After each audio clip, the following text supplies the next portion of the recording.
Did you know that a lot of the advice out there about health, nutrition, and exercise likely doesn't apply to you if you're a woman? That's mainly because a lot of the respective research from the past has primarily been done on men. But fortunately, the expert for female-specific nutrition and exercise, Dr. Stacy Sims, who has been guest on podcasts like The Huberman Lab or The Diary of a CEO, is shedding some light on how our female bodies work differently and why this changes a lot about how we as women should exercise and eat. Hello and welcome. If you're new here, I'm Hannah. I'm a health nerd with certifications in fitness and in nutrition. And in this video, I'll break down what Dr. Stacy Sims says that we as women should do differently than men when it comes to working out and what and how we should eat. Timestamps down below in case you want to skip around, although I really recommend you to watch every point because even if you think you know it, chances are you don't. Let's start with one of the biggest trends currently that you very likely have either tried out already or at least have been thinking about trying out or are still doing, in which case you might want to rethink that,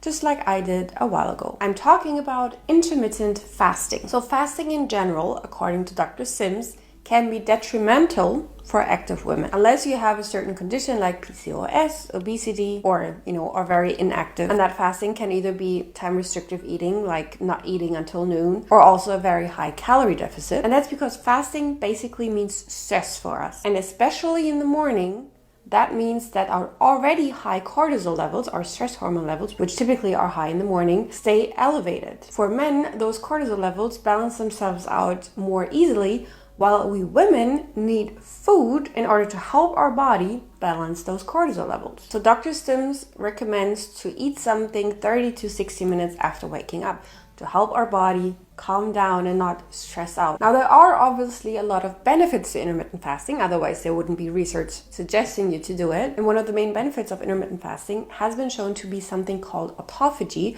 which can have a lot of anti-inflammatory effects inter alia. And that is true, but according to Dr. Sims, intermittent fasting has more negative effects than the positive effect of autophagy.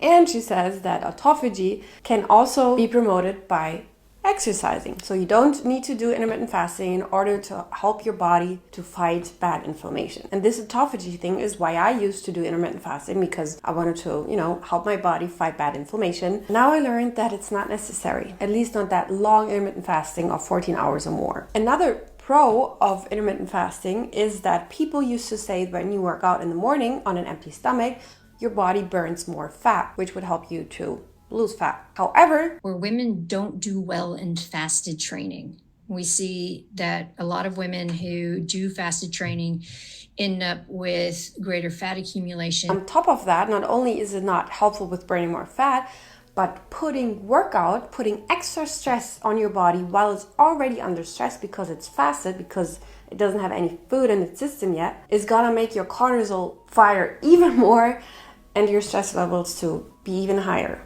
and to not balance itself out. Plus, also your workout is most likely not gonna be as efficient or as effective as it would be if your body would have enough energy to really push through that workout. So instead of working out on an empty stomach, what Dr. Sims suggests is to at least snack a little bit before you go to the gym or you go for a run. For strength training, she says that 15 grams of protein and a little bit of carbs should be enough to get you through your workout without your body thinking that it's starving. And if you want to do cardio, have about 30 grams of carbs before your cardio session. So when I still did my morning workouts, I used to have a little bit of protein shake and have a banana or a few dates before my workout. And if you want to do the time restrictive eating, Dr. Sims says it's better to do the whole thing earlier. So eat early in the morning and eat dinner early, because that way you work with your circadian rhythm and not against it. Not only the timing around our circadian rhythm is more sensitive or more crucial for us women, but it's also underestimated how important it is to time our meals around our exercise. First thing, Dr. Sims says that you should eat about 30 to 45 minutes after exercising. Again, to help your body not get into that low energy state or not to stay in that low energy state, because when you work out, you burn calories, meaning you deprive your body of energy. And when you don't fill up those energy stores with food after working out, your body is gonna think that it's starving again, and then that means stress. And that's something that you don't want. But not only that, also, when your body's in a low energy state, it needs to get that energy because, it still needs to keep on functioning. And it does that by taking the energy out of your lean muscle mass. not your fat mass, meaning that you lose muscle or you won't gain the muscle that you just try to train in the gym. And that is specifically important for us women, first because of the low energy state thing, but also because our recovery window is a lot shorter than that for men, meaning that we should eat protein for our muscle growth sooner after working out than men need to. Our recovery window is only about 1 hour long, while for men it's about 3 hours long. And Dr. Sims said that we should aim for at least 35 grams of high quality protein after working out, which is, for example, a small chicken breast or a cup of cottage cheese and a small egg. We also need some carbs after working out to replenish our glycogen stores in our muscles, so the energy our muscles lost during exercise, but we don't need as many carbs as men do. Dr. Sims says that we should aim for 0.3 gram of carbs per kilogram of body weight, which, for example, for a 60 kilo or 130 gram, which for a woman who weighs 60 kilos or 130 pounds is about 18 grams of carbs, which is about a big slice of bread or a small banana.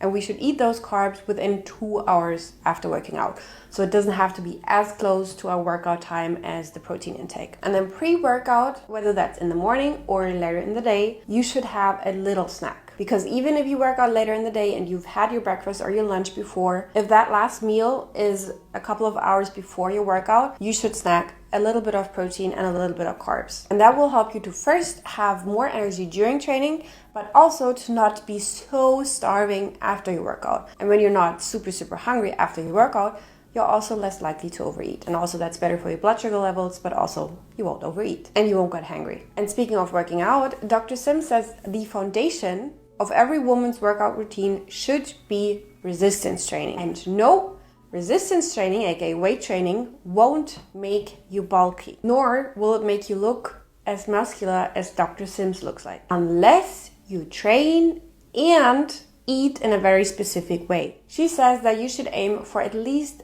3 sessions of strength training per week, plus 1 to 2 times of cardio. Or more specifically, instead of cardio, she says that high intensity interval training or interval sprints 1 to 2 times a week is very beneficial for your health. So I used to hate cardio or anything like that, but what I now started doing is that after my strength training session, I go on the treadmill and I jog for a little bit to warm myself up again, and then I sprint for 20 to 30 seconds until my heart rate is really up there, and then I jog again or walk for a little bit, and I repeat that for 3 to 5 times. And that's basically what interval training is. It's going all out for a short amount of time, recover, going all out again, and repeat. You've also probably heard about something called cycle syncing, which I think is a very important thing, and Dr. Sims says so too. But the thing is with that syncing your workout to your cycle is that most studies that look at the effects of your menstrual cycle on your workouts, or the other way around, are rather poorly done, because either there's a very small sample size and or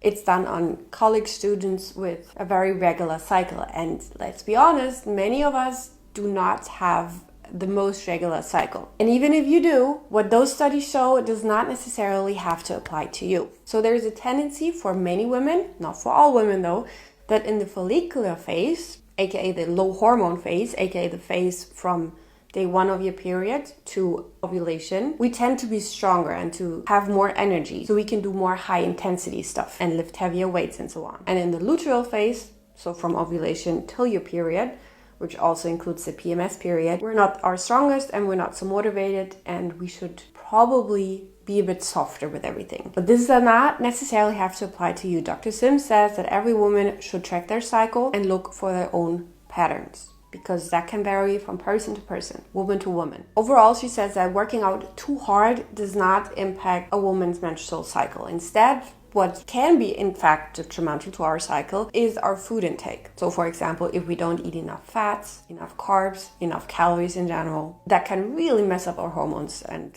I've experienced that, and I don't recommend it. So overall, she says to listen to your body, to fuel your body correctly, and to adapt your workouts to how you feel. Another little trend that's been going around, especially over the last couple of years, months, is ice baths. And ice baths can be very beneficial, but this again mostly applies to men, because the typical ice bath is around 10 degrees Celsius or 50 degrees Fahrenheit, which, according to Dr. Sims, is too cold for us women. And that coldness is gonna put our body in a shock mode or survival mode. It's gonna shut down. Cold exposure that is not as cold can be beneficial for us. She says that too.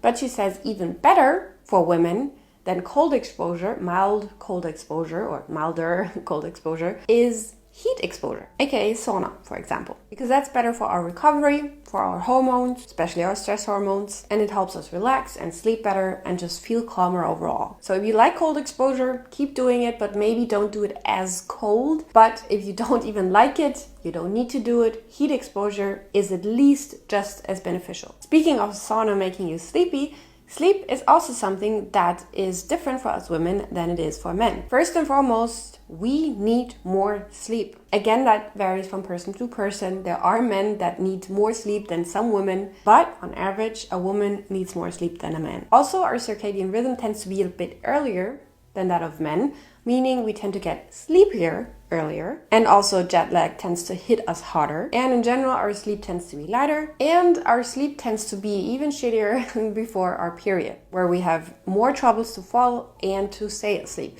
So sleep hygiene is especially important in that phase before our period. For supplements, Dr. Sims says that we should also consider taking creatine. You might have heard of creatine before when listening to bodybuilders, but creatine is not only beneficial for bodybuilders, it's beneficial for anybody who works out because it helps us perform better when we work out. Meaning our workouts are going to be more effective. So we're going to see results much faster. And it's also good for brain mood and gut health. Then vitamin D supplementation is especially important for us women, again for our hormone health.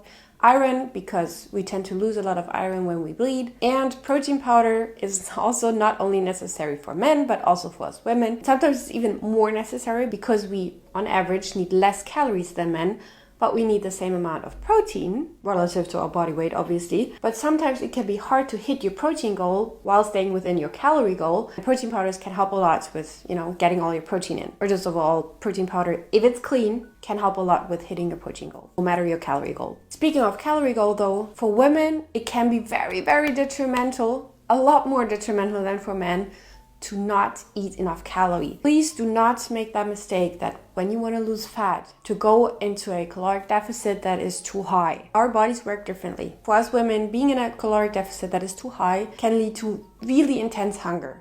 A lot more intense hunger pangs than men have to experience sometimes, on average. So a harsh calorie restriction might work for men, but it tends to not work for women, which might likely also be a reason why women struggle so much harder to lose weight. It's not that easy for guys to lose weight either, obviously, but for us women, when we're in a caloric deficit, our body panics a lot sooner and a lot harder. Let's just say it like that. And also we need a lot of protein. Not only men who want to bulk up, but also us women who want to maybe, get lean or just stay healthy. According to Dr. Sims, we should eat 1.1 to 1.2 grams of protein per pound of body weight. Pound, not kilo. That means for a 60 kilo or 130 pound woman, 140 grams of protein every day, which is a lot. But not only protein, we also need carbs. Dr. Sims does not like the ketogenic diet for both genders, but especially not for women. And she says that we should eat as many different foods as possible, but that's not, specific to women, but also for us, it's very important to give our gut as much variety as possible, to feed that microbiome, which is the key to our overall health, including our hormone health. However, Dr. Sims in general stresses, and I support this highly, that we should try to listen to our body because our body knows best. And research can only go this far. Even if there's so much research on female bodies, that would only mirror the average female body. But your body could need something totally different because we're all individual, obviously. So the best thing that she says, and I say that too, that I think all of us can do is to try to reconnect with our own intuition and to listen to our body, what it needs. I hope you found this video helpful. Take care of yourself and your health, and I hope to see you in my next one.